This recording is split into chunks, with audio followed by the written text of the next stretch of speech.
Aha! Is it working? I think so. Okay. We'll know in a minute with the genometer. Hey everybody, this is the Jimmy Doan Show. This is Counselor Curtis. I am here with Jimmy Doan. And Jimmy Doan is here with Counselor Curtis. That's him right there. And we do this twice a week these days at 4 o'clock Eastern Time, Sundays and Wednesdays. This is our 50th consecutive show. You're kidding? No. Our what do you call it? What do they call that? Not a bicentennial. What do you call it? That's right. Demi-centennial. There it is. That's what we got. Totally consistent. Haven't missed it. 4 p.m. like clockwork for 6 months. Being 4 p.m. is on the clock. Exactly. So, like calendar work. Calendar, whatever. Clock. So you can count on us. And today is the 6th of February. We're going to bring you a little roundup of the weekend's news. We are? Well, the short week's news. Well, only since Monday, but that's of right. course the big news is the state of the SOTU. That's right. What a snooze fest, as far as I tell you the truth. Well, Mrs. Jimmy was going nuts. She loves Trump. She is crazy about Trump. I mean, literally, every time you fell asleep, she jumped up and screamed. No, not quite. But what happened was, and I knew it was going to be this. There were two things. There's a lot of things actually to say about it. Nothing that hadn't already been said by the good pundits. You know, Shapiro and Scott Adams and some other people that had pretty prescient insights on what was going on. On the hand, I didn't have that much. Let me just say, I did notice a couple of things. Mm-hmm. You mean in their post review? Yeah, their post reviews were pretty good. Yeah, but we're pretending that stuff didn't happen, man. We're covering it for the people. Okay, that's right. For the rest of us, that's right. We can use them as references, which I'm going to as well. Okay. Well, it was interesting. First of all, it was an hour and a half, which long. Yeah. And then, of course, you had Stacey, what's her name? Abrams. For 15-minute, rebuttal. Right. Now, she was not hampered by all the... And then there was the Bernie rebuttal, too. Well, there was. Yeah. Oh, I didn't see that. Yeah. He had a 30-minute. Really? Yeah. How come it did not pop up on my page? Because nobody cares about Bernie. Okay. Because the Democrats buried it. Well, maybe, but of course it was interesting. One of the things I didn't realize was the cameras were what they call, not studio cameras, but the cameras were what they call, everybody puts into the one camera. Oh, okay. What do they call that? They call that the collective camera, whatever it is. I don't know. It's a universal. In other words, none of the other stations had their cameras. It was the one. They said this. You get a feed. You get a feed, right? It was a group feed or whatever it was, and it was whoever was running that camera. And of course, they went around some, but it was interesting. Some of the stuff that you did pick up on, the memes, so to speak. Some of the great ones. One was when Trump said "No socialism for us." And they panned over to Bernie, and he was like beet red, and not. I didn't see red. Oh, It's so funny how everybody sees it all differently. I mean, he did look like he was pissed. Yeah, he was pissed. Okay, he wasn't beet red. Okay, he was rouge. He was not white. Let me put it that way. He wasn't smiling. No, he definitely wasn't smiling. Mm-hmm. He didn't stand up at that point. Well, it was also the not hypocrisy, but the dichotomy on who stood up and who didn't stand up and when they stood up and the clapping and all this kind of stuff was really, really interesting. Photoshop, of course, broke out completely on Nancy's clap, whatever that was. I didn't get it. I mean, I didn't either. I think they're trying to make something out of it. They're trying to make something out of. I mean, they can't say it was the Trump clap or something. Right. They can't say look. They're trying to, I think, preemptively strike anybody claiming that she was supporting Trump by saying that it was a sarcastic clap. And you can tell because it was pointed at him or something. Okay, that's what it was. Okay, I don't know. But the memes, of course, they had her everywhere. Right. With the Photoshop, they photoshopped the best clapper ever. Well, something. But let's see. The other thing was, it just zinged out of my mind. The fact is that Trump had all of the white people standing up, the girls, right, all the women applauding basically for him. Because, in a way, you could take it that way. He said, more women in the thing, hurrah, and they're all giving everybody high fives and going all over the place, and more women are doing this and so forth. Yeah, they're getting panned for that being the only thing they stood up for. That is, the only thing the women stood up for was the women. Right. Well, they were stand up for disabled employment. I thought for sure. It looked like he was kind of working them. He was kind of. He tried. There was a couple of times where there was no applause. Right. When it was an applause line, and you heard the sound of no hands clapping. Right. The other thing was, was she chewing on something? I mean, her mouth was going kind of crazy. I didn't see that. Oh yeah. Well, not only that though. The other thing was, she was reading papers there the whole time. Yeah, that's just an old law trick. I don't know if she's a lawyer, but what you do is you do something else that's sort of mildly interesting to as you're sitting there and your opponent's going off to the jury. If you're kind of fiddling with something, you'll distract them. Sometimes they'll look over at you, and it's just like a way to steal their thunder a little bit. If they're in any way weak at all, then you notice what they're doing instead, and it's just like. Well, I noticed it all right, but I thought, geez, what an insult. Well, that's what she was going for. Yeah. I mean, she's got the spot right there behind him. She certainly wasn't going for the supportive. Well, there were people that were saying, why didn't he just move over and stand in front of him? Stand in front of Pence. Yeah, well, it's always a ridiculous thing, like you said, the up and down and who stands and who doesn't. But I thought it was silly that to me, and I don't know what you thought of the speech generally, but from my perspective, I'm just going to go ahead and say it. I mean, I thought it was, first of all, well, now, I have a caveat. I have a couple caveats. I watched it at double speed. Okay, 2x. Okay, all right. So normally you're with Shapiro. Right. And normally I watch stuff at 1.5x. Okay. So the fact that I'm able to watch this at 2x means that it was slowly delivered. And at one point I slowed it down to normal speed, and I was like, oh my God, it's like molasses here. And so now, but at 2x speed, it was one of the best speeches I've heard in a very long time. It was, and here's the reason why I thought Trump's not a politician. He's not. At the end of the day, he's a business guy who just happens to be in there. And so the speech, every State of the Union speech we've ever heard up until this one is a political pitch. It's, right. I'm going to do this, and that's going to be great. And they always tell you what they're going to do as though that's the way the country is going. And this wasn't that. This was like an actual State of the Union. Like, he just said what had already happened and where we are today, and kind of said we can go from here wherever we want to go. And I thought he did an excellent job of being very vague about when he talked about the policies that he was supporting in positive ways. He left it open to be interpreted in a positive way by the Democrats. That is to say, he didn't say, and we're going to build the best wall ever. He said, and we're going to do the best border security ever, which they could have applauded and still gotten away with saying, no, we're not voting for a wall. We want border security. It was different. And there were so many things like that, like the unemployment statistics that he cited. And they didn't clap for any of those. They didn't clap for no socialism, which, even if you're a social justice Democrat or whatever, I would think you would clap for no socialism generally. But I thought it was one of the best speeches I'd heard in a while, except for, like I said, it went on incredibly long, and it was much, much better at 2 times speed. Well, it was interesting because Lionel Nation, he loved it. He said it hit it out of the park, best he's ever heard. He went through the whole thing.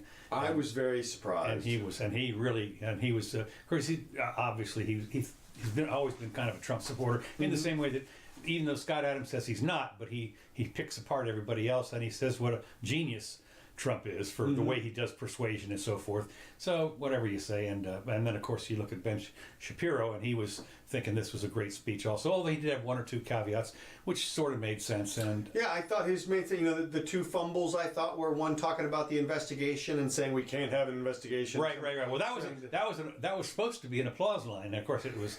That was the whiff. That was the whiff. And then the other one was if I hadn't been elected, we'd be at war with North Korea. Right. Which was like, what the hell are you talking about? Well, the other thing, the other complaints, of course, were, the fact that everybody got to tell their stories about who was in the audience. Yeah, and that's always lame, and it's always kind of a show. But I thought the people he picked I thought it was damn good. were decent this time. You got to kid me. And a guy who survived. Wait a minute. This was great. Yeah. The guy from the camp, 93 years old or whatever, and the guy who rescued him. Right. Well, and the guy who survived the Nazi concentration camp, who also survived the shooting at the synagogue. Right. Double survivor. Yeah, no, he's never going to die. And then, to me, the best one though was the police officer who ran into the hail of bullets. It's like, Jesus, that's it. There's your hero. Everybody else can sit down, as far as I'm concerned. Yeah, not like the guys in Broward County, though. They hit out beside the building having a smoke while the Parkland people are being shot up. The guys who stormed the beaches, rescued the things, okay, and the guy who ran into the hail of bullets, hey, you guys, the 9-year-old girl, okay, I mean, she's cute and all, but okay, big deal. And that was a little bit touty, and I didn't even see the Trump boy. Well, there was a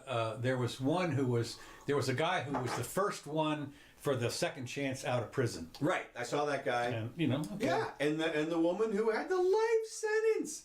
I mean, great. Yeah. That was good stuff. And they're crying, Yeah, all in all, it was a good speech from the standpoint of it was sort of all included. It was something everybody could have got behind if they wanted to. Yeah. And I couldn't believe it, and I was very surprised. And well, the thing about it was the camera, which was, I keep forgetting what it is. It's the press camera or whatever. There's this thing that everybody votes on, and I don't know who's controlling it, but there were a lot of things I wanted to see that the camera wasn't going to go look at because it only do one thing at a time. Right. It's only one camera. I mean, but one of the reasons I kind of switched around a little bit, and then I realized, wait, it's the same camera. Yeah. They're not showing me the stuff that I want to see. So. Yeah, it was kind of interesting. Yeah, and I'll say this also: when you watch it at 2 times speed, Trump's affectations become a lot funnier too. Oh, really? Yeah, when he looks to the side, and congratulates himself, sort of, you can see. Well, I always thought he looked a little like Mussolini. Yeah, and he does, and he does this. I tell you, he does this. And he does this look. He does this look to the side where he sort of self-congratulatory pose. No, as I say, it is. You get. I'm not saying he's. Everybody's going to say, "Hey, you're saying he's a fascist." No, you don't understand. I'm just saying the look is there. Yeah. And, but no, I thought overall the speech was great. To me, the substantive shortcome is that he owned the economy. Right. Which is, dude, you do not want to do that. Yeah. And actually, that was the strongest part of Bernie's speech. But before we get to that, what did you think about Stacey Abrams? Didn't see it. You didn't watch it? Yeah. I fell asleep. I literally. It was only like 10 minutes. No, 15 minutes. I know. Okay. But I heard about it. I mean, I read some of the things about it, and it was apparently. Well, so you tell me. Well, okay. I mean, you can watch this one at 1.5 or double speed too. It's. But I actually went afterwards to Wikipedia and looked her up because I couldn't believe. To me, I thought it really was. A JV level speech from my perspective. It was a couple of levels down in terms of substance and delivery and everything from what we saw with Trump from my perspective. She speaks clearly and she's articulate. Racist. I said, no. No, what I mean by that is a lot of people mumble through their speeches and say things like right, and stuff. She doesn't do those. She doesn't do those affectations. Right. Okay. Or what? She doesn't say those things. She does well there, and so she. But I found out she was a speechwriter at one point. She was hired, and she started out in high school. She was hired at 17 as a typist, and then got a job as a speechwriter. Oh wow. And then. Those are the people that can do the one draft wonders. Well, and she graduated magna cum laude from Spelman College, and then went on to Yale Law School. So she has a degree from Yale in law. But I thought, I still thought it sounded a lot like she was running for like city council or something. Her speech was very political. It was very issue oriented. She singled out the Republicans as being evil people, like that didn't like families and things like that. Like it was highly partisan. Okay. It sounded like she tried to cram all the issues into the 10 minutes, so each issue had like a phrase, and it was filled with platitudes as opposed to specifics. Bumper sticker speech. It totally was. It was upwards, not downwards, that kind of a thing. It was reminiscent of the normal speeches that we hear by politicians, but it was, I thought, on a little bit lower level in terms of substance. It was very. You don't understand, of course, what you obviously know is she was chosen for. I'm a racist. I know. Well, no, you are, but I'm. And a sexist. And you're right. But she was chosen for some very specific reasons. I mean, she almost won an election, very popular. She happens to be of the non-white persuasion. Yeah, well, and she is a woman. Right. She's, when you start checking stuff off, she covers 2 or 3 of the. Yeah, I mean, it could have been anybody. You think about it, could have been. They didn't give it to any of the presidential candidates. No. They didn't, there was no Beto or whoever. Yeah. Now I say that, but then Bernie did his. Now Bernie's to me was a much better response. Really? Yes. I got to look that up. Bernie's was very substantive. It was very personal and directed. Like he brought up a lot of specifics. He started naming statistics right off the bat, and he just listed things. It's true. It's a lame way to do it on some level, but on another level, at least he had something to say. Well, maybe, but I'll tell you. Go ahead. No, you go. I can tell you statistics. Liars lie and It's statistics true. lie, whatever it is, because it's the damn lies and statistics. And the fact is, you can do percentages or numbers or blah blah blah, and you can use the same page and make exactly the opposite arguments. It's true, and there's no question that his argument was filled with that type of argumentation, and it was fallacious on its face. But he was clever about the way that he presented it, the way he started out. He spent the first couple of minutes agreeing with President Trump. He spent the first couple of minutes saying the economy is great. The economy's this, the economy's that. But then he qualified it all and said only for the 1%, only for the billionaires class this. And then he spent about half of his time talking about, like I said, statistics about the poor. Okay, so in other words, it was just something people can relate to. You could hear your name in there. My group was mentioned, and so forth. And it was of course the stuff that 94% support background checks for. Actually that was a different issue. He eventually went off and checked the boxes on the other issues. The other important issues for the Democrats, that is. He talked about climate change, he talked about gun control. They were all bent out of shape that Trump didn't address climate change. Right. Well, when you say they, who do you mean? The pundits. Okay, right. And that's what he left that out of all the things. Right. And that was Bernie's second point after talking about the economy. Okay. But Bernie mentioned things like tepid rate of growth, a large debt. He mentioned some real things about the economy that, they're real. Yeah. You can't. So overall, I thought Bernie's response was significantly better. It was sort of halfway between the Abrams and Trump's thing. Did he offer any solutions?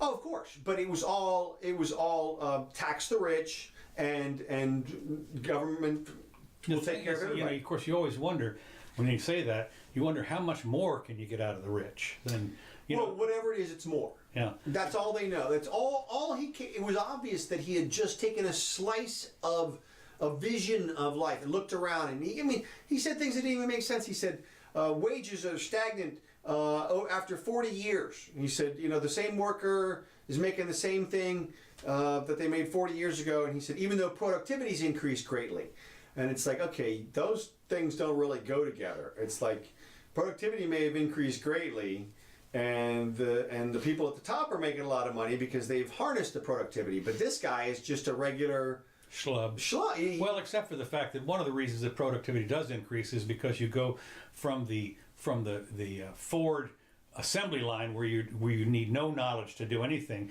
and you see the people that are running these factories these days, and they got to know what the hell they're doing. I mean, it's all computer, this, and I mean, these guys are really good. So the question is, what are they getting paid? I don't know, but I mean, I don't think you're walking in there at minimum wage when you see these guys running these huge monster machines where one mistake can cost you $500 million.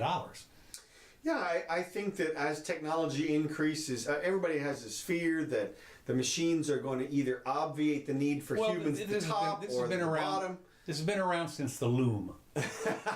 Exactly.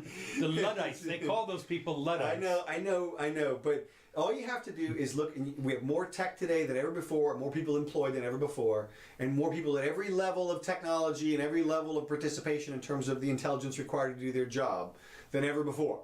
I mean, machines haven't obviated the need for janitors or... yet. How about the Roomba? Well, like I was saying, the industrial Roomba. Well, you know what it'll be is the janitor in Star Wars he won't be sweeping with a broom. He'll be telling 10 Roombas what to do. Exactly. But he's still the janitor, but he can clean 10 times the space. Yep. So that's the way that it still works, and you still have a guy who's still the janitor. So they don't call him that anymore. Of course, he's an industrial custodial engineer. That's right. Yeah, I mean when the person goes to do their clothes at the laundromat, they don't have to know how the electric engine works. No. All you have to know is you put the quarter in the machine, it gives you the clothes, you put the clothes in, you take them out, and you can do a whole lot of clothes. Yep. More than you could down at the river with the sticks and the thing and whatever. Yeah. That's right. So, so anyway, that's my State of the Union. I thought it was good overall. But okay. Well, I did see one thing that I did notice. It said here that Congresswomen in the white sit stone-faced as the chamber cheers Trump's call to ban late-term abortions. Moments earlier, Pelosi had joined many others in standing and clapping after Trump spoke about including a plan for nationwide paid family leave to take care of children. But when he wants now again, it's one of the things, if you have a federal law banning late-term, say, 8th month abortions or something, and all the women just sat there like stone-faced, wait a minute, this is not good. What's wrong with late-term abortions? And these are women standing there who want family. To me, of course, we talked a little bit about it because I don't want to talk about it anymore. But boy, late-term abortions are something that frost my mustache. Well, that's why I thought he was trolling them a little bit by phrasing his issues in ways that sounded generic, like anyone could support them. And yet they knew what he was talking about, and he knew what they were talking about. So he could say, the governor of Virginia authorized killing that baby after, they're like, they have to stand up and say that's horrible. Well, at the same time, they did focus. It was fake news, from the standpoint of that's not exactly what he said. No, it wasn't. Well, they did focus on Chucky. Sure. Yeah. Of course, his brother or somebody that's the governor of New York. Oh yeah. Mm-hmm. Is that related to him, right? Oh, Cuomo? Yeah, they got to be related. Okay. Somehow. Anyway, he's the one that the women were all standing around smiling and laughing while he was signing the bill for the late-term abortion. Yeah. And, Anyway, okay, moving on. Mm-hmm. This is, let's see, I'm going to get a little bit out of schedule, the schedule here. Hawaii considers a ban on cigarette sales.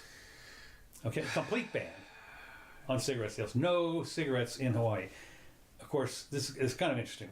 They're flirting with the idea of becoming the first state to ban the sale of cigarettes. Lawmakers are proposing that cigarette sales would end effectively by 2024, by the end of 2024. Mm-hmm.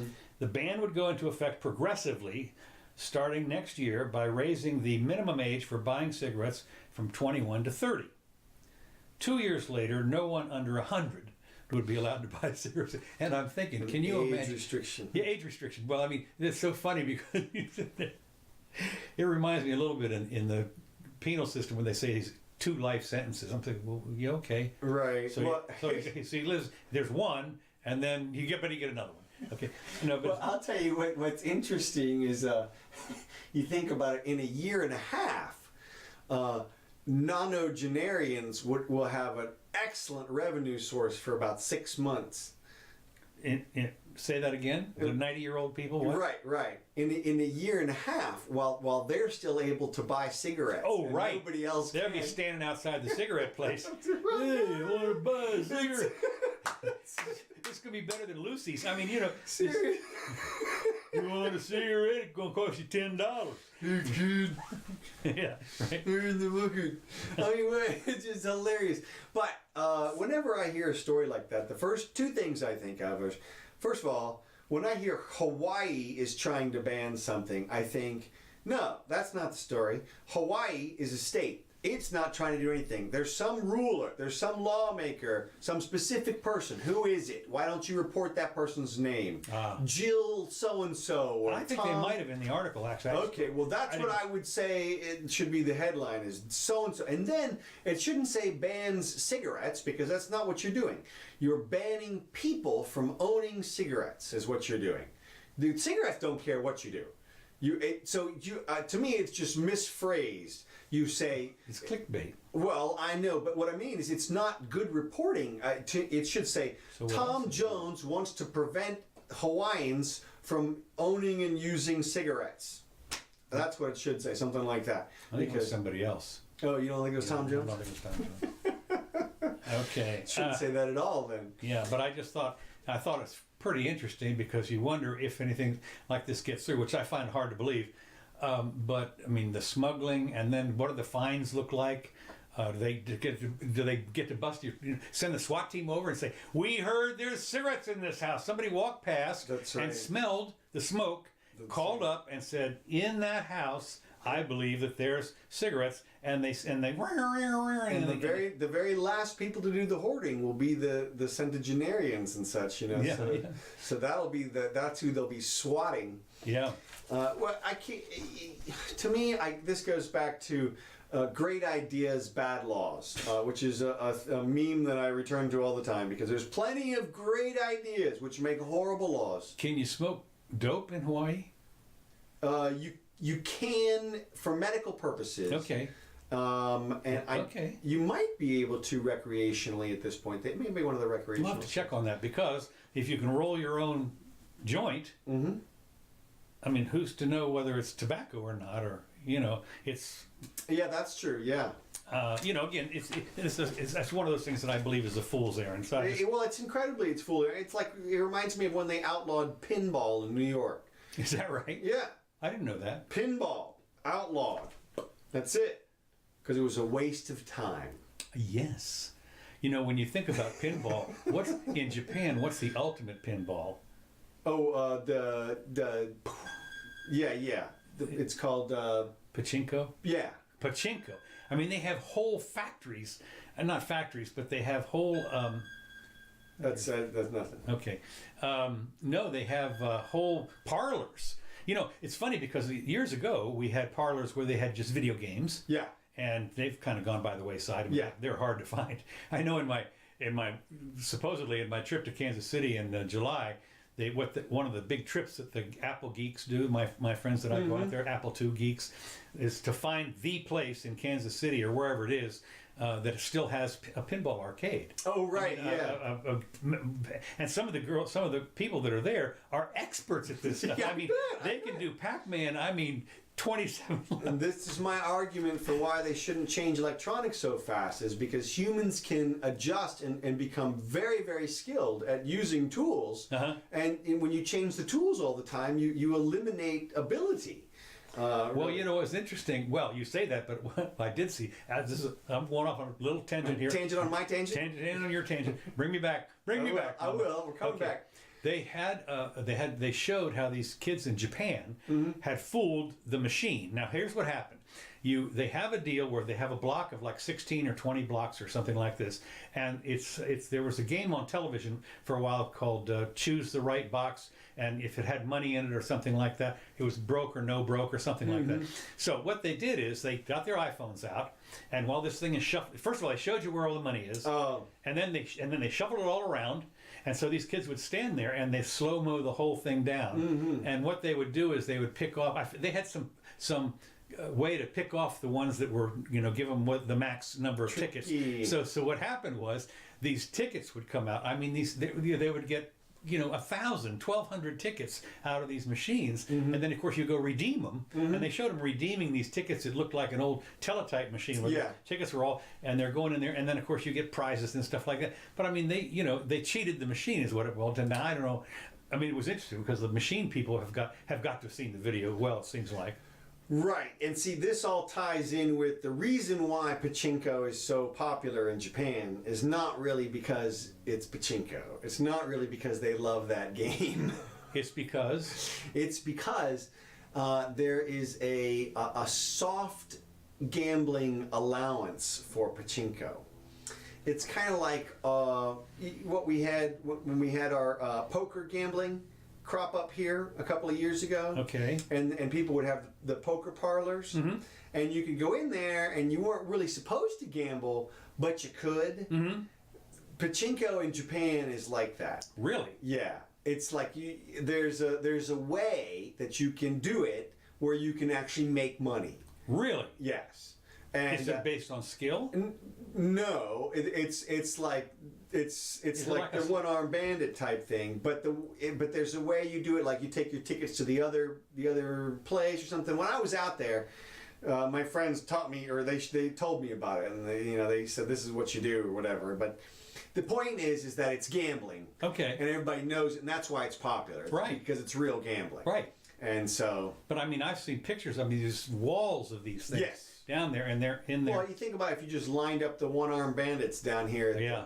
People there. Well, yes, because we were in when we were traveling across country, we went to one of those places, and it was interesting because the old blackjack tables have almost disappeared. I mean, it's now they have machine blackjack or machine anything. Right. And I was looking at those things and said, how do you win at this thing? I don't know. How do you trust the damn thing? It's just all electronic. Yeah, it is. But I don't gamble anyway, so. Okay, anyway, Democratic contenders are running to soak the rich. One of the things that I think we talked a little bit about this, is everybody's trying to I forgot to bring us to Hawaii while we were there. Oh, okay. Hawaii considers a ban on cigarettes. So beautiful. I'll bring us there anyway.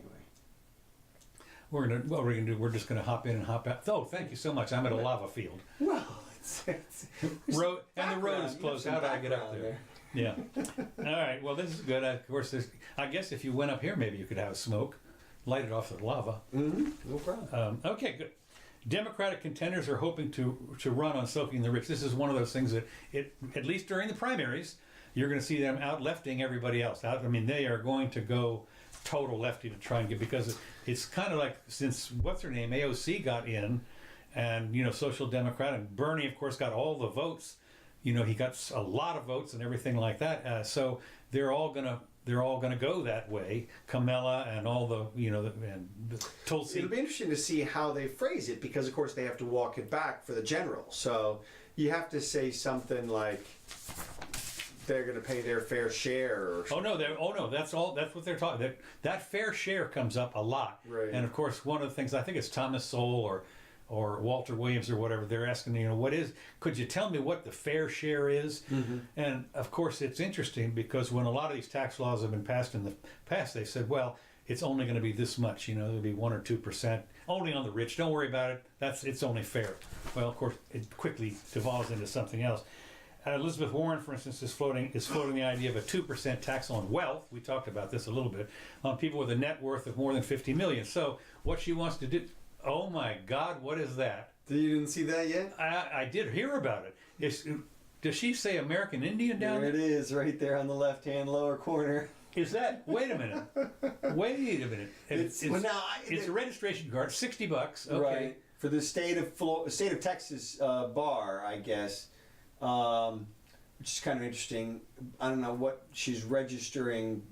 Is that like a joining card or something? That's when she joined the state of Texas bar, but she puts down there American Indian. I don't know what it gets her, but I knew she had used it. You had to know she used it. Yeah. Because she had to put it somewhere. Well, she put it on her Harvard application. Well, that's what people have said, I don't know. This is the first thing I've seen it on, but Okay, this is not fake anything. I mean, no, that's well, I don't know. It could be, it could be Photoshop. It's conceived. But anyway, this came up, this week. That was interesting. So she's, God love you, honey.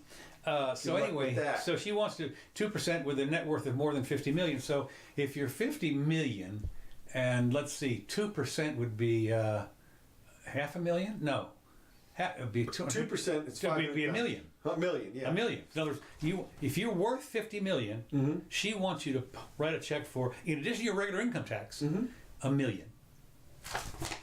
Yeah, well, they know at this point that the only way that you get to a point of where the government is, well, I mean, as you know, there is no point at which the government can take care of everybody.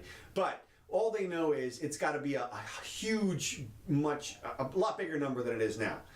Way, way more than it is now. Well, it's interesting because they're saying that there could be some legal challenges, which of course, in some other countries, they do have a wealth tax that basically breaks people. We talked about this a little bit, but the problem is if your wealth, if your $50 million, for instance, has your 2 Lamborghinis and your painting, your Picasso, and so forth, well, and they're going to charge 2% of that. Well, I'm going to carve off 2% of my Picasso painting and send it to you. I mean, what? No, you're going to sell the Picasso and send him a check. Yeah, so. It's well, of course, whoever buys it is now going to owe 2%. Right. Well, they'll owe a lot more than that, probably. Yeah. But it's interesting to see the philosophies, because obviously there's one group who feels as though the government should provide for people, for everybody. They know what of course they don't realize is the government cannot possibly give you anything that it doesn't take from somebody else. Well, it's a conduit, is all it is. Well, right. Well, and not only that, but the big thing is that it's not being given stuff that is the reward of life. It's being able to give that stuff to yourself. You know, it's like just because if somebody gives you all those things, that's not the perfect life. If somebody puts when you're 5 years old. Well, right, exactly. If somebody puts the lattice structure on you where you're taken care of, and the whole just the entire structure of your life, if they do everything for you, if they have laws which force you to do this and not that, I mean, that's not the ideal scenario at the end of the day. And when you realize, of course, that all laws are enforced at the point of a gun. So that's, we talk. So anyway, it says others targeting higher income earners include Kamala Harris, who proposed rolling back the GOP tax cuts for wealthier families, and in order to pay for tax rebates for middle and lower income earners. So this is flat out she's all for transfers, no problem. And what we're going to do is we're going to take the money, obviously at the point of a gun. If you don't pay, you get arrested. And we're going to give it to these people when they walk into H&R Block or whatever, and they fill out online and so forth. And then basically you get a refund. Not a refund, because you never paid anything in. You get a gift or something like that from the government. The government's just there to equalize the rich and the poor. Yeah. So, and the way you do it, of course, the main way you do it is you cut down the rich. Yeah, well, you just go take the money. Right. So anyway, if you're looking for a bumper sticker, tax rich people ought to be what it is. Yeah, soak the rich. Soak the rich, that's right. So anyway, Sanders said, put it simply, he says, we need additional revenue if we're going to provide health care for all, rebuild our infrastructure, and make public colleges and universities tuition free. Yes, that's true. No question about it. Yep. If you're going to make it, it's not going to be free. I mean, that's what's so funny about it. Yeah. It's not free. Yeah. It still gets paid for, but involuntarily. Yeah. I mean, it's clear that Sanders still believes in the concept that there's this giant pool of rich people who are just super rich, and we can just take a little bit of their money. Well, one of the things that Scott Adams points out all the time is that elections are not ever won or on convincing people rationally. It's all emotions. When you talk about, he says that it's 98%, 95% emotions. When you can point out to somebody, and I've done this as a matter of fact, I've gone down to the city commission here and pointed with the precision of an Aristotelian proof, or a Euclid's proof, geometric proof, no doubt about it, that what you're doing is wrong. And in fact, you're hurting the people that you think you're serving. And they go, yeah, okay, thank you so much for your time. 3 minutes are up, bye. And then nothing happens because it's all emotion, because they're being compassionate. And if that's what they're doing, that's their job. Well, it's easier to persuade with compassion. Right. No question. And that's what's sad is it's one thing to be Let me put it this way. If you throw a guilt trip on somebody, I understand that, for instance, I get pleas in here from my neighbors every once in a while for the Heart Fund or something like this. Well, I contribute to my neighbors. It's kind of a little thing just to be friendly and so forth. But you can have the Sally Struthers. Here we are. Remember that? I mean, she's down there in God knows wherever, fourth world country, and haven't heard about those kids in a while. Well, they all got rich. Something. Yeah, something happened. But I mean, that's okay. Mm-hmm. And when you see that, so that's fine. Okay, moving on. Elon Musk shows off SpaceX's dazzling Raptor rocket engine. I have a little slideshow for us. There's Elon. So this apparently the Raptor engine is designed to power Starship to our lunar neighbor and beyond. Mm-hmm. There we are. Yeah. Elon Musk posted a pair of images to the Twitter late Thursday. This would have been 6 days ago, showing a Starship Raptor engine and saying SpaceX is preparing to fire it at his Texas facility. They're going to test it, and they showed it. I did see the picture of the worker standing next to the engine, and no, wait a minute, stop that. That's Iran. Huh? That was Iran. You idiot! I'm getting there. That's. It's a little crossover image, that's all. What are you talking about? Isn't that Iran? Or is Iraq? I do not know what you're talking about. You do not know what you're talking about. No, this is... I'm going to get to that. Okay, I figured you were. Since we were talking missiles. Right. I went straight into the... The Hayatoda has said that they're going to keep on going. Yeah, this one's Elon. Yeah, there's the one. Look at the guy standing next to the engine. Can you imagine? I mean... That is unbelievable. And there's I don't know how many they're going to put in the rocket. Well, it's 3 of them. Remember we showed the big picture, and I've got the image here. Well, at any rate, the moon goal is an important one. This I thought, yes, Flash Gordon. That's right. My God. That's the Burning Man one. Oh God, that's great. That is so cool. So anyway, he's got, and he's also doing he wants to do the big dig. He's got his boring company, and he wants to go 3.5 miles. It's underway. To go to the stadium? Well, they already built one tunnel. Did they? Yeah. I did not know that. Yeah, and I don't think it's open to the public yet, but they did a test. He did a test where they ran a thing down there. Well, he's thinking about doing one in Chicago too, I think. Okay. Yeah, it's the same thing for the games. Mm-hmm. So, maybe get the owners to pay for it. Who knows? The moon goal is an important one. SpaceX and Musk announced last year that a Japanese billionaire, Yusaku Maezawa, has bought up all the seats for a 2023 Starship mission to travel around the moon. I don't know how many there are, 6 or something like that. So he's bought them all. It was supposed to be, I think it was, wasn't it? Was it like a couple hundred? Was it $100 million or something for a seat? I thought it was 100,000. But anyway, he bought them all. Well, billionaire, that's pocket change. Yeah. Oh, interesting. So nobody else gets to go. Maybe there'll be a little bidding war. Well, I guess he could resell them. That's what I'm saying. A little scalping going on. I'm guessing he bought it for friends and family. I'm sure he did, but it's okay. Trip of a lifetime kind of thing. Well, actually, probably not so much. If this succeeds, you can bet they're going to be cranking them up. Yeah. I mean, it'll be like a daily experience. Okay, flight to the moon, starting on rock. Well, I love that, and I should post a video we had of Elon's interplanetary rocket travel. 30 minutes, less than an hour to anywhere on the planet. Oh yeah, right. Nice, great animated video of how that would work. That you get in a little boat, you ride out to the platform which is floating, you take off, you land on another floating platform. How long does it take to get to the platform? Well, that's 10 minutes or something of the whole trip. You sign in for 5 minutes, you boat out there for 10 minutes, you get on the rocket ship's only 30 to Tokyo or something, and then you boat back. So half of your time is traveling 1 mile.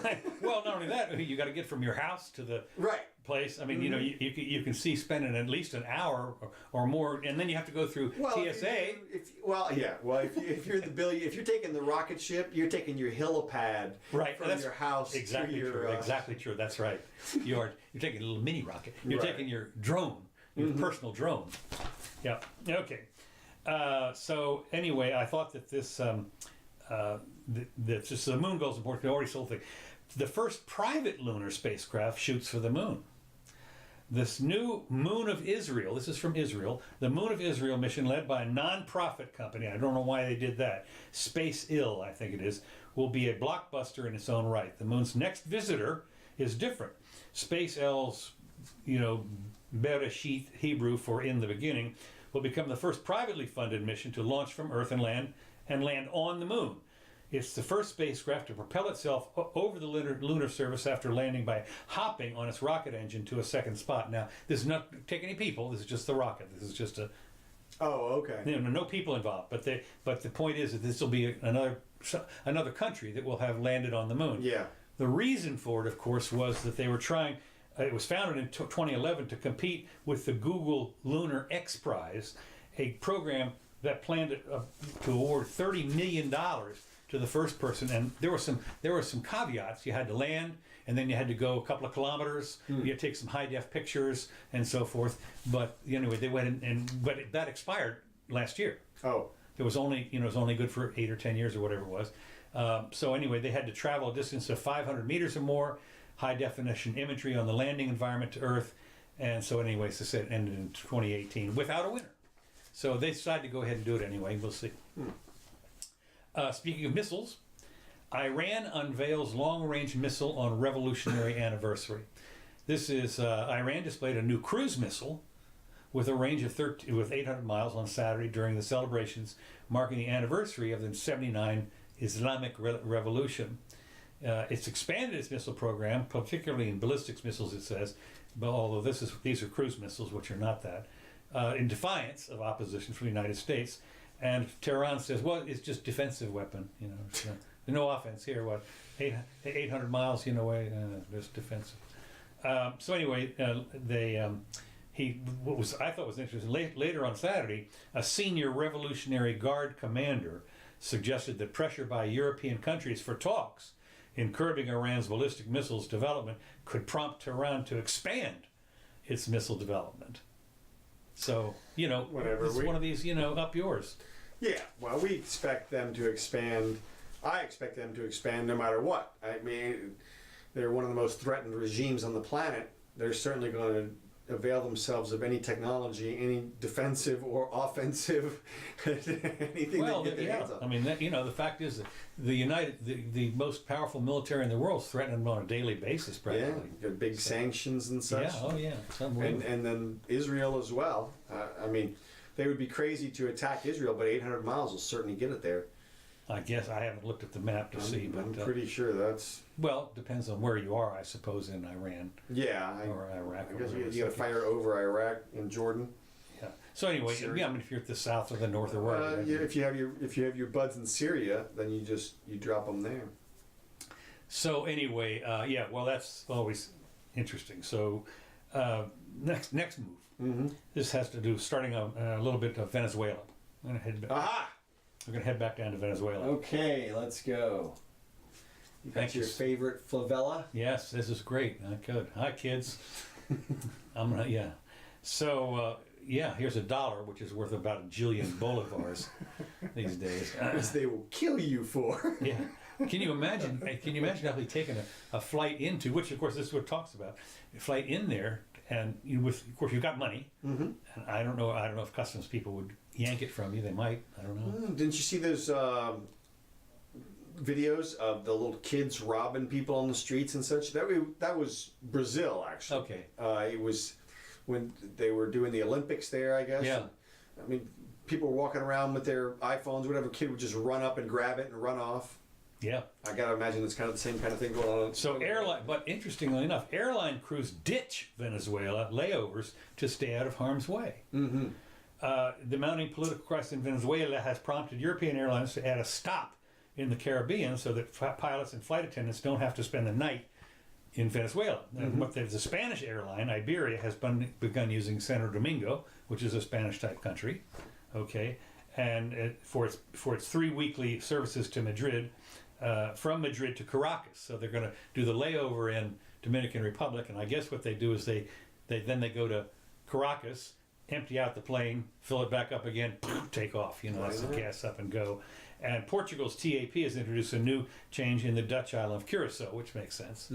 So for 2 services from Lisbon. So it's interesting that they've just decided that we're not going to go that. I would certainly phone ahead to make sure there was gas, because I can tell you when I was flying, I remember going to the Bahamas one time, and I had forgotten to ask if there was gas for my plane. So I landed, and they said, well, no, not really, but we do have this tank over here that has some gas at the bottom. And so literally we took cheesecloth, and strained the gas. Wow. To go into a container to pour it into the plane, which fortunately we were only 50 miles. That sounds safe. Well, we were only 50 miles from U.S., so I didn't have to go that far even in that plane. So anyway, so it's interesting. They're worried about that. That's starting. But not to worry.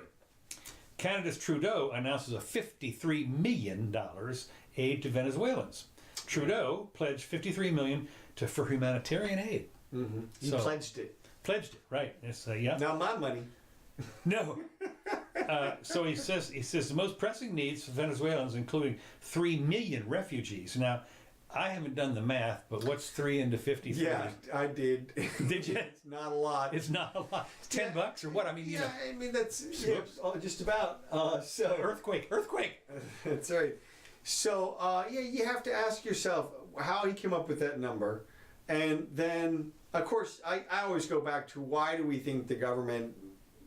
Why the government doing charity is just a horrible idea, right? On so many levels. Yeah. It's just, if you want to give charity, you want to provide for the Venezuelans, give to the Venezuelans. And did you notice it said the money is going to people, the countries around Venezuela, not to Venezuela. Yes, it says here. It says for the Venezuelans. I guess they're going to have people seek out the refugees in Colombia. The bulk and of the funds will go to trusted partners, right, and neighboring countries to help them support Venezuela and the Venezuelans. Right. So I'm guessing that they're going to give like a bunch of backpacking American peace type. Well, some NGOs probably, and they'll be handing out cash to people in the refugee camps, or supplies or something.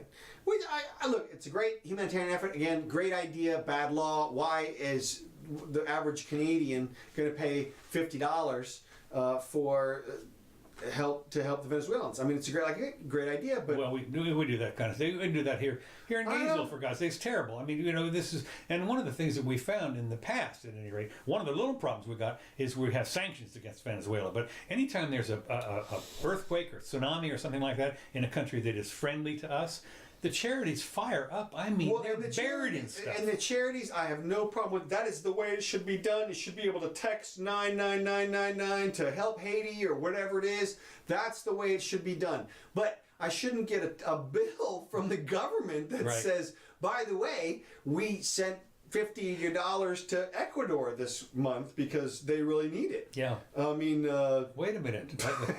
Just a minute. That's almost 2 packs of cigarettes. Yeah, right. In Ecuador, in Hawaii. Yeah, Hawaii, right. So, well, it's interesting because charity does. There's other countries that are involved in charity, and of course, one of the things is that this money is just, of course, from Canada. It wants to support the guy, which is named Guido or whatever his name. Yeah. And he's looking forward to having free and fair elections as soon as possible to restore democracy to Venezuela. Of course, he's already proclaimed himself leader, and this is the money is supposed to go to, I guess, to his people, so to speak, or whatever, his suffering people, not Maduro's. Who knows? Well, the guy's got a following because he's been in the government for a while. Right. He was like the interim president of the Senate or something during their rotational whatever it is. So, he's connected. It's connected. Which, well, that's the problem, obviously, with Venezuela. Corruption. That's the problem with socialism. You want to know what the real problem is? It's at the end of the day, there's no more capitalism, which means that favors are handed out according to who you know. Bribery. There's bribery. I mean, at the border, you want to come in the border, it's going to cost you a couple on all kinds of levels. So anyway, but not to be outdone, Russia approves a 38 million euro to Cuba, and for their military. So we're getting a period of and so I thought it was interesting for Cuba's military. Yeah, Cuba's military. In other words, not humanitarian. Right. This is different. I mean, Canada is going to do humanitarian to the refugees, and Russia is going to go propping up the regime. Right. Well, why not? Sure. So anyway, well, I did think it was kind of interesting. Well, because look, you have to figure this. Cuba, being a socialist country, is immediately going to do good things with that money. The question, of course, is it's a euro, it's a loan. How do you expect to get paid back again? I'm sorry. What's the collateral? At least the one thing is that the Chinese got collateral in one of those, we talked about this a couple of weeks ago, in Zimbabwe. Kenya, and the port. And they were going to take it over. You didn't pay your money, we're going to take the port. Well, Cuba's got Guantanamo there. We only have 41 people there. Do you know that? You mean Guantanamo prisoners? Yes. We have more than 41 military people. Probably. Yeah. Because but that's a lease, isn't it? A lease? Yeah. So in other words, we don't actually own Guantanamo. No. Okay. No, it's Cuban property. My point is that we could shut down the base for 41 people. That's why we're keeping it open. Yeah. Obama did draw it down from 220 or something to 40 people, but was unable to close it. And it still remains open in 2019. Yeah, right. What was it? Somebody was saying that people have been there for 18 years. Somebody was talking about when they get Maduro to put him in Guantanamo. I don't know. Yeah, well, we'll see. I think they're going to off him. Yeah, could be. That's what they're gonna Mussolini that guy. Yes. Yeah. Okay. Well, anyway, now we're going to get on to a little bit of light note. Let me just see if I've got it. Aha. A couple of little light notes. Yes. First of all, we're going to have a new emoji. Oh, God. I saw this. Yeah. Did you see this? Uh-huh. This is fantastic. I tried to send you a picture of it, but it didn't go over. And I actually don't know what the emoji looks like. Here's the headline. Here's the headline. We're getting a period emoji, and it's bloody brilliant news. Yeah. Now, this is an emoji for having a period, a woman's period. Okay, what I looked up, it says we're definitely getting a period emoji. Unicode has confirmed the period emoji has been given the go-ahead and will hit keyboards in the spring, just here in just another month or two. And the drop of blood emoji is the result of a campaign, is backed by 55,000 people who set out to smash the silence and stigma surrounding menstruation and bringing a period emoji to the global smartphone keyboards. Now, what's interesting is I went to look for euphemisms. There was one website that had 15 euphemisms, because we've all had that. I mean, I remember when I was in high school, they had, Aunt Flo is coming, that kind of stuff. I remember the first time I heard that stuff, I go, what? Yeah. What are you talking, somebody had to explain to and this girl had to explain it to me. Code red, we're falling to the communists, we're having the painters in, but I just thought the Shark Week, and stuff like that. Shark Week, yeah. That's a good. I mean, but there was one site that had 35 euphemisms, and another one had euphemisms from around the world. That China, South Africa, and everything. Of course, they said there's roughly 5,000 euphemisms, in the world. That I don't know. Yeah, plus or minus 1,000, I don't know. But I just thought that it was interesting that this is a big deal. What are you going to use that for? I mean, I'm not using it. You're not touching that. You're not touching that. Okay. No, that's that's a girls only emoji. Yeah, well, I'll tell you, that's going to get used and abused. It'll be funny. Okay, now here was a video that I thought was interesting, and this tells us a lot about things. In Australia and in Great Britain, Muslim fast food employees in Australia, Muslim fast food employees screamed and threatened a customer with violence. I mean, really went off. There was a video of this because he wanted bacon on his. This was a Kentucky Fried Chicken, and it was some kind of a chicken sandwich, and he wanted bacon. Now, what happened was this was kind of interesting. What happened was, apparently there was an ad in the local paper, and it was a special ad for Kentucky Fried Chicken with the bacon on it. So he went into this one, and apparently it's like the only one of maybe two in Australia that are Muslim only. You know, they use what they call halal. It has a halal. And I'll tell you what that is in a minute. But anyway, this employee, a Muslim, went off the, was threatening this guy with everything. He went nuts. It's on the YouTube or whatever it is, because how dare you ask for bacon in here? Right. And of course, he said the guy was sitting there with his daughter who wanted to go down there and eat, and he said, how was I to know? There was no signs anywhere, and the ad didn't say anything don't go to this one. Don't go to this one. No. So he did say, and Kentucky Fried Chicken came out and said, we understand that. We've had this since 2009. We've actually had this where you could have this halal only restaurant, and we've made sure that there was another one within a couple of miles. So, and that's what the guy did. He drove 2 miles down the road, got whatever he wanted, but he was all upset about it. So there's one in Great Britain too, same way. And so the branch, let's see, the only halal restaurant. Customer's always right, man. Yeah, no, not hardly. Anyway, so it says accredited restaurants have to serve meat from birds and animals that are not dead prior to slaughter. No roadkill. So right. They have to be slaughtered alive. Yeah. Also requires that a verse from the Quran is read while the slaughter is being performed by a Muslim, invoking the name of Allah and saying 3 times, Allahu Akbar, which means God is great. So that's what's, you have to, if you're going to have... it's the Muslim equivalent of kosher. The Jews do the same Right. Yes, exactly right. Okay. Well, it's interesting because you can go, I guess, I'm trying to think, you can get Jewish food in a regular restaurant, I think. I know damn well you can get it on the airplane. If you specify in advance, but it's not like everybody else has to have the same thing. I mean, you can have your bacon cheeseburger right in back of the guy who's doing Jewish. Yeah, well, but there are certain restrictions depending on how strictly you keep the. Well, this guy went totally off the deep end. I mean, it was, and apparently the same thing happened in the UK at one of those places. Also, they really take it, shall we say, rather personally. And of course now, we've also seen... Sounds like a one-off.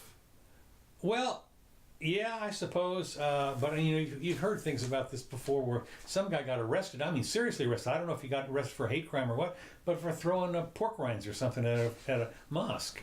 So, that was in England too. All right, last item I've got here. Let me just make sure we're over time. Uh-oh. Yeah, we're over. I'm sorry. No problem. This is the NYPD. Producers are going to get mad. Yeah, right. We're going over. The NYPD is calling on Google to yank a feature from its Waze traffic apps that tips off police checkpoints. Now, I don't know if you've ever used. I use Google Maps, and then we fire up Waze, W-A-Z, and what Waze allows you to do. First of all, it's really kind of interesting because it operates without Wi-Fi. It's just over your regular phone. You travel down the highway, and it'll tell you where there's an accident or something like that. And so what happens is, as you're going down the highway, if you see a cop, you punch in "cop here," and it pops up all the people around you for about 5 miles that there's a cop there. Now, it can be an accident. It could be just about anything. But these people are all panic-stricken because they're using them for the speed checkpoints or the DUI checkpoints. The DUI checkpoints. So the NYPD is saying, this is creating an unsafe environment. It's warning they could be considered criminal conduct.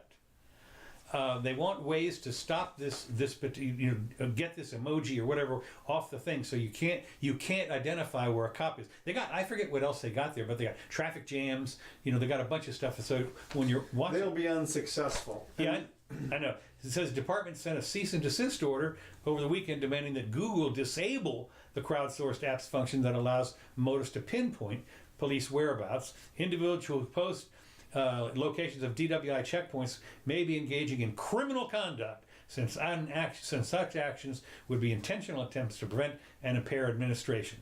The posting of such information for public consumption is irresponsible, and since it only serves to aid impaired and intoxicated drivers to evade checkpoints.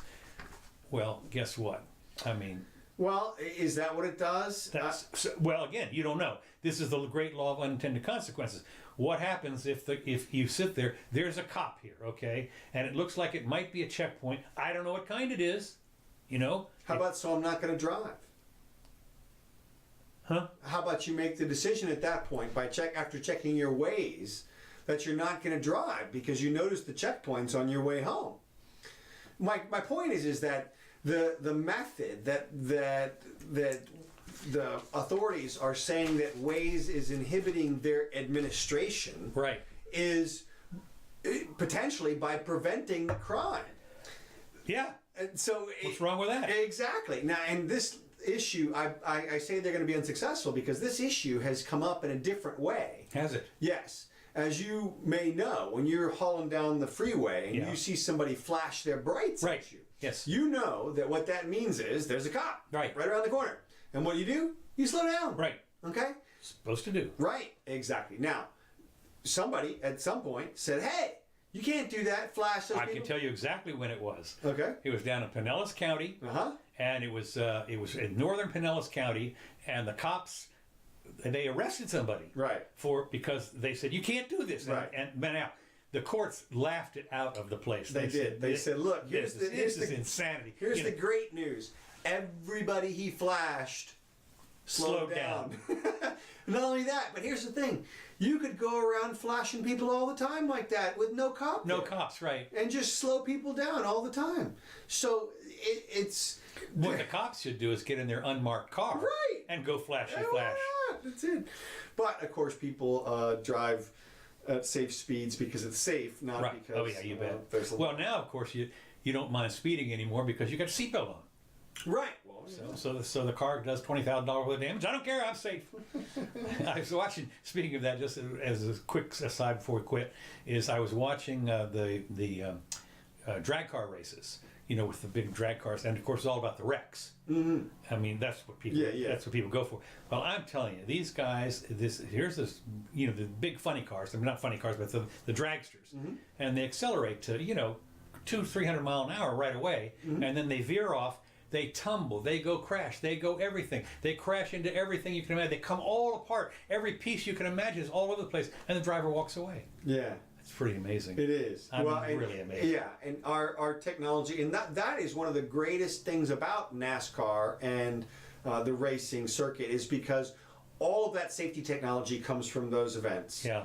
All the side airbags that you have and all that kind of stuff. And the crunchable fronts. The balancing. The fact is the engine doesn't come through anymore. Exactly. And all this stuff. And the air, like you say, it is, and of course, I'm not sure I'd want to be wrecking my car. You know, the insurance might go up a little bit. But the fact is, I would imagine that good news and bad news, people said, what's the worst that can happen? Okay, I'm in a wreck. Well, the worst that can happen is you die. Well, but not like in the old days. Well, it's still die, but it's just if you got your seatbelt on and your thing. Yeah, I mean, I've seen. Look, those guys, they were rolling over. The car was coming completely apart. Yeah, but you were surprised when that guy got out of there. Well, you say that, but I mean, I watched the thing, and they had like 20 of them. Yeah. And people were walking away, basically. I mean, they rush out there, they hose the whole thing down, and they help the guy out, and he's, yeah, I'm okay.